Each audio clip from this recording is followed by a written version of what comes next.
Hi everyone. तो आज हम ऑल क्वेश्चंस करेंगे from the science section of UPSC EPFO exam. ये सारे पीवाईक्यूज हैं। इस सेशन में there are about 8 to 10 PYQs. तो काफ़ी ये वाले काफ़ी फैक्ट बेस्ड है, बट स्टिल इनके पीछे जो भी कंसेप्ट या समझने वाला होगा वो हम साथ साथ देखते चलेंगे। तो पहला question is statement based question. तो इसमें ऑप्शंस में there are 4 options. Statement both statement 1 and 2 are correct and statement 2 is the correct explanation. Both statement 1 and 2 are correct but statement 2 is not the correct explanation. State only statement 1 is correct या only statement 2 is correct. तो जैसे तो जिसमें reasoning वाले आ जाते हैं, तो the best way to go about those questions is कि पहले आप स्टेटमेंट 2 पढ़ो, या मतलब जो नीचे वाली रीजन वाली लाइन है उसको पढ़ो। तो अगर that is giving you a law या that is forming a foundation of a certain concept और ऊपर वाली स्टेटमेंट इज एन एग्जाम्पल या एप्लीकेशन उसका, तो इसका मतलब statement 2 is the correct explanation for statement 1। तो मतलब हमेशा उल्टा चलोगे तो आपको पता चल जाएगा if it is the correct explanation और if it's not. So the force on the moon due to earth is the action, while the force on earth due to moon is the reaction. To every action there is an equal and opposite reaction. तो statement 2 तो पक्का पूरी correct है क्योंकि ये Newton's third law की statement है। तो फर्स्ट स्टेटमेंट को देखते हैं कि अगर ये मून है एंड अगर ये अर्थ है and earth is naturally bigger in size, तो ये इसके ऊपर जो फोर्स लगाएगा वो एक्शन होगी, तो जो मून उसके ऊपर लगाएगा वो रिएक्शन होगी। ये भी बिल्कुल करेक्ट स्टेटमेंट है एंड ये इसी की एप्लीकेशन है। तो statement 1 and 2 both are correct and it is the correct explanation. अगला question is it is a common observation that if we place a glass of ice water on table at room temperature the ice water will get warmer. Heat is the energy that flows between a system and its environment because of temperature difference between them. Statement 2 पक्का सही है क्योंकि ये हम thermodynamics में पढ़ती है कि H is mc delta theta where delta theta is the temperature difference between the two objects and heat always flows from a body at a higher temperature to a body at a lower temperature. तो क्योंकि ये potential energy का भी law है कि high potential से low potential पे जाएगा। तो जिसका टेम्परेचर ज़्यादा है उसके पास काइनेटिक एनर्जी भी ज़्यादा है, तो वो अपने से नीचे वाले को देगा भी। तो अगर हम एक आइस वाटर सिस्टम में, like ice is at colder temperature मतलब at lower temperature and water is a comparatively higher temperature, तो द वाटर क्योंकि उसके पास ज़्यादा एनर्जी है तो वो अपनी एनर्जी लाइक हीट के फॉर्म में देना शुरू करेगा to the ice and ice will gain temperature.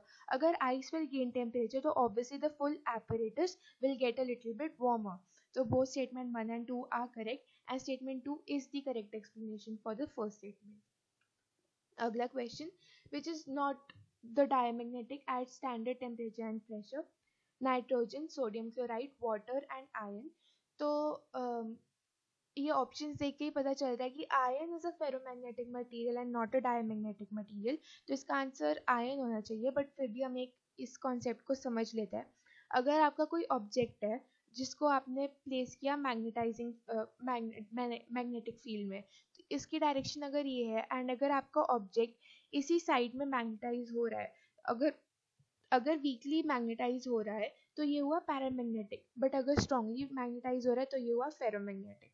But अगर आपका ऑब्जेक्ट इस फील्ड की मैग्नेटिक फील्ड में, इस डायरेक्शन की मैग्नेटिक फील्ड में ऑपोजिट डायरेक्शन में मैग्नेटाइज हो रहा है तो ये हुआ डायमैग्नेटिक। इसकी ससेप्टेबिलिटी हो जाएगी नेगेटिव और इसकी ससेप्टेबिलिटी हो जाएगी पॉजिटिव, और फेरोमैग्नेटिक की होगी हाईली पॉजिटिव।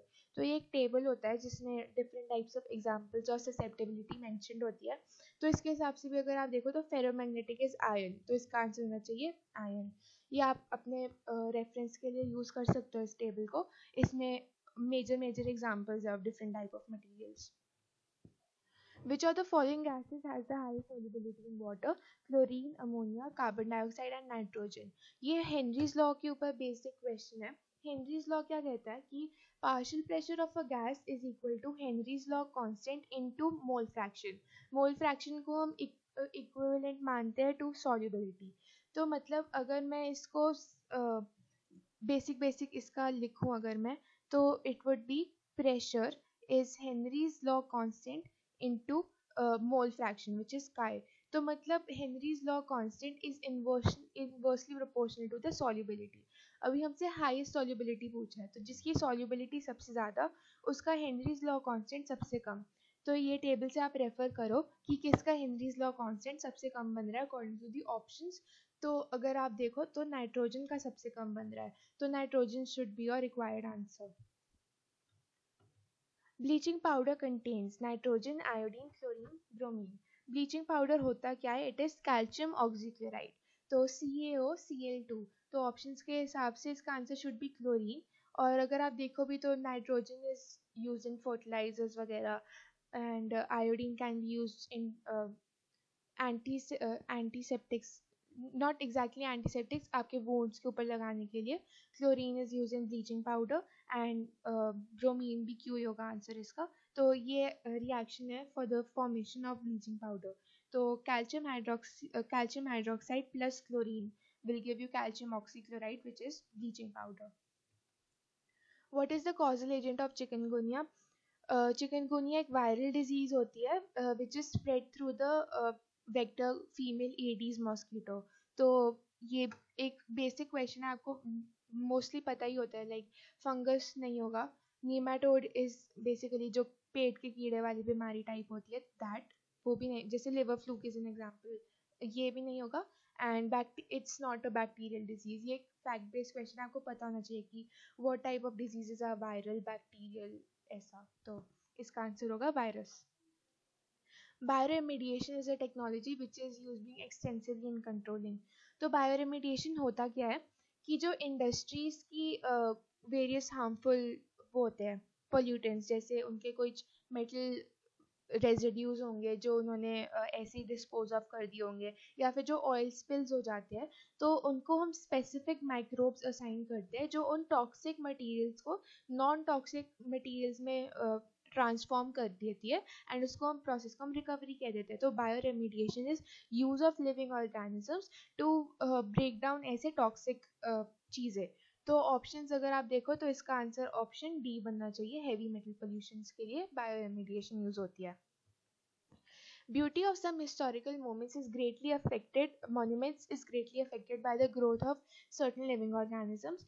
तो अगर आप देखो कि जैसे उनके ऊपर कुछ ग्रीन ग्रीन कलर की ग्रोथ हो रही होती है पुरानी चीज़ों के ऊपर, तो ऑप्शंस अगर आप देखो, वायरसेस नहीं हो सकता क्योंकि viruses need a living host to be called living, तो वायरसेस किसी चीज़ के ऊपर ऐसे ग्रो नहीं कर सकते।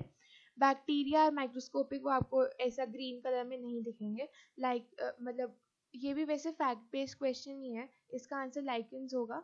एंड इसकी मैंने पिक्चर भी यहाँ पे दी है, like this is the growth is lichens.